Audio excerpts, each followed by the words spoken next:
Movie की शुरुआत में हमें डॉक्टर हैरिसन को भागते हुए दिखाया जाता है। कुछ गुंडे उन्हें पकड़ने की कोशिश कर रहे होते हैं, पर वो किसी भी हालत में उनके हाथ नहीं लगना चाहते थे, इसलिए वो वहाँ के एक गहरी पहाड़ी से नीचे कूद जाते हैं। हैरिसन के घर में उसकी बीवी सैली और उसका एक बेटा एडम होता है। आगे हमें 12 साल बाद का सीन दिखाया जाता है। एडम अब बड़ा हो चुका था। उसे स्कूल में टोनी नाम का एक लड़का हमेशा परेशान करता रहता था।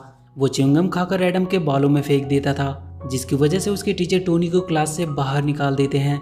एडम बाथरूम में जाकर अपने बालों को साफ करने लगता है। तभी वो देखता है कि उसके पैर अचानक से बड़े हो गए हैं और जूतों से बाहर आ गए हैं। वो समझ नहीं पा रहा था कि उसके साथ ये सब क्या हो रहा है। वो वहाँ के टिश्यू पेपर से अपने पैरों को ढक लेता है ताकि कोई उसके बड़े से पैर को देख ना ले। तभी वो नोटिस करता है कि उसकी सुनने की शक्ति भी काफ़ी बढ़ गई है। टोनी अभी भी अपने दोस्तों के साथ मिलकर एडम को हैरास करने की कोशिश कर रहा होता है। वो बास्केटबॉल को उसकी नाक पे दे मारता है और उसके बैग को भी छीन कर फेंक देता है।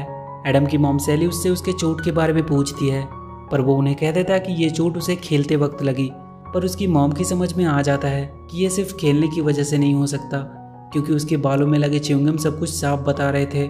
सैली उसके बालों को कट करके छोटा कर देती है ताकि अब उसे कोई परेशान ना करे। पर अगली सुबह जब एडम उठता है तो उसके बाल फिर से पहले इतने ही बढ़ गए थे। वो उन्हें जल्दी से काटने लगता है ताकि उसकी मॉम ये देख ना ले, पर अब भी वो काफ़ी नहीं थे, इसलिए वो एक कैप पहन लेता है ताकि उसकी मॉम उसके बालों को देख ही ना सके। वो कैप उसके फादर हैरिसन की थी, जिसे देखकर सैली थोड़ा इमोशनल हो जाती है। वो कैप को उतार कर अपनी मॉम को दे देता है। उसकी मॉम कहती है कि ये तुम पे अच्छी लगती है, इसलिए इसे तुम ही पहनो। आगे हमें हेयर को नाम की एक कंपनी दिखाई जाती है। उस कंपनी का हेड ईस्टमैन अपने इन्वेस्टर को अपनी कंपनी के बारे में बता रहा था कि कैसे उनकी कंपनी अलग अलग जानवरों का डीएनए को ह्यूमन डीएनए के साथ मर्ज करवाने की कोशिश कर रही है। अगर ये एक्सपेरिमेंट कामयाब हो जाता है तो फिर किसी भी इंसान को हेयर फॉल की प्रॉब्लम का कभी सामना नहीं करना पड़ेगा। वो इस एक्सपेरिमेंट का ट्रायल अपने ही कंपनी के एक इंटर्न पे करते थे। वो हेयर की ग्रोथ को तो बढ़ा देते थे, पर उसके साइड इफेक्ट्स को वो अभी तक कंट्रोल नहीं कर पाए थे। ईस्टमैन अपने इन्वेस्टर को भरोसा दिलाता है कि वो बहुत जल्द अपने फॉर्मूले को सही कर लेंगे, और अगर एक बार ये एक्सपेरिमेंट सक्सेसफुल हो गया तो वो सोच भी नहीं सकते उनकी कंपनी कितनी प्रॉफिट बनाएगी। इधर टोनी और उसके दोस्तों को एडम को परेशान करने के लिए उन्हें स्कूल से सस्पेंड कर दिया जाता है, पर स्कूल के प्रिंसिपल एडम को भी वार्न करते हैं कि वो उन सबसे दूर ही रहे। एडम जब अपने घर वापस जा रहा होता है तब टोनी अपने दोस्तों के साथ आता है और एडम को परेशान करने लगता है। एडम किसी तरह से अपने आप को छुड़ाकर वहाँ से भागने लगता है। वो जल्दी से अपने घर पहुंचकर अंदर से दरवाजा लॉक कर लेता है। टोनी उसके घर का कांच तोड़कर भाग जाता है। एडम को अपने घर में एक जगह पे एक बॉक्स मिलती है जिसमें बहुत से लेटर रखे हुए थे जो उसके डैड ने लिखा था। उसमें एक एड्रेस भी था। जब उसकी मॉम घर वापस आती है तो एडम उससे इन सब लेटर के बारे में पूछता है और उनसे कहता है कि उसने उससे झूठ क्यों बोला कि उसके डैड मर चुके हैं, जबकि वो जिंदा हैं और अभी भी उसे लेटर भेजते हैं। एडम अपनी मॉम पे गुस्सा होकर अपने रूम में चला जाता है। वो उस एड्रेस को देखता है और बिना अपनी मॉम को बताए रात में ही उस एड्रेस की तरफ निकल जाता है। वो एक ट्रक वाले से लिफ्ट लेता है जो उसे जल्दी ही उस एड्रेस पे पहुंचा देता है। वो जगह जंगल के बीचों बीच में थी। वो जंगल के अंदर चला जाता है और आवाज़ देने लगता है कि शायद उसके डैड मिल जाएं। कुछ देर बाद उसे कोई हलचल वहाँ दिखाई देती है। वो डर के मारे भागने लगता है, पर वो एक ट्रैप में फंसकर वहीं रोड के पास गिर जाता है। वहाँ से गुजर रहे एक ट्रक उसे कुचलने ही वाली होती है कि तभी एक बिगफुट आकर उसे बचा कर ले जाता है। ट्रक के डैश कैम में ये सारा कुछ रिकॉर्ड हो जाता है। ट्रक का ड्राइवर फोन करके पुलिस को बता देता है कि उसने एक रियल बिगफुट को देखा है और उसका वीडियो भी उसके पास है। ये खबर न्यूज में भी आ जाती है और जैसे ही ईस्टमैन उस फोटो को देखता है वो समझ जाता है कि ये बिगफुट और कोई नहीं बल्कि डॉक्टर हैरिसन ही है। वो लोग कई साल से उसे मरा हुआ समझ रहे थे। ईस्टमैन और उसकी कंपनी उस बिगफुट को कब से पकड़ने की कोशिश कर रहे थे, क्योंकि उसके डीएनए से वो लोग अपना हेयर ग्रोथ का फॉर्मूला आसानी से बना सकते थे। वो उस आदमी तक पहुंचते हैं जिसने ये फोटो खींची थी।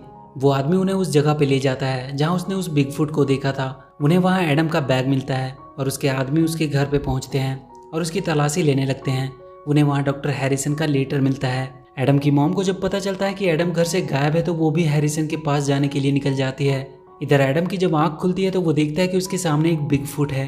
वो डर के मारे उससे भागने लगता है, पर वो बिगफुट उसे पकड़कर वापस ले आता है और उसे बताता है कि वो उसका डैड हैरिसन है। एडम भी देखता है कि वहाँ उसकी और उसकी मॉम की फोटो भी लगी है। एडम को अभी भी यकीन नहीं हो रहा था कि उसके डैड एक बिगफुट हैं।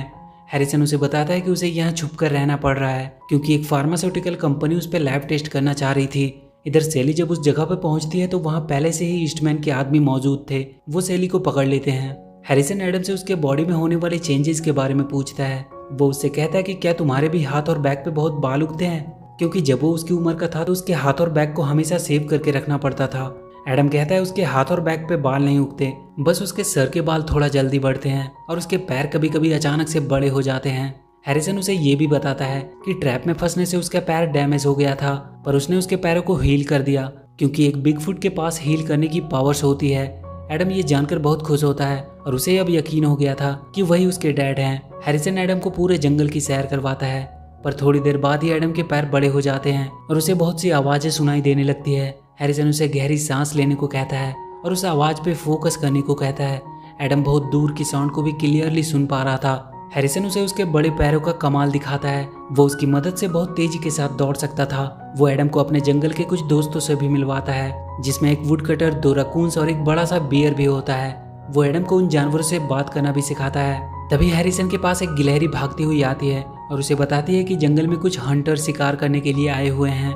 वो सारे भागते हुए उन हंटर्स के पास पहुंचते हैं और सब मिलकर उन्हें डराकर वहां से भगा देते हैं। एडम ये सब देखकर काफी खुश था। एडम अपने डैड को वापस घर आने को कहता है, पर हैरिसन कहता है कि वो चाहकर भी वापस नहीं आ सकता। एडम कहता है कि वो किसी को भी पता नहीं चलने देगा उनके बारे में।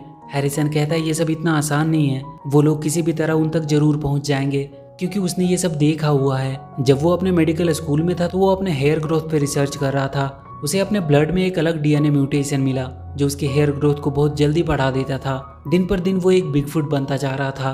तब हेयर को कंपनी ने उसके एक्सपेरिमेंट को ऑब्जर्व किया और उसे अपनी कंपनी के लिए हायर करने का ऑफर दिया, पर उसने उनके ऑफर को रिजेक्ट कर दिया। उसके बाद उन लोगों ने उसके सारे रिसर्च को चोरी कर लिया और उसकी वाइफ को धमकाने भी लगे, इसलिए उन सब की सेफ्टी के लिए उसे वहां से भागना पड़ा।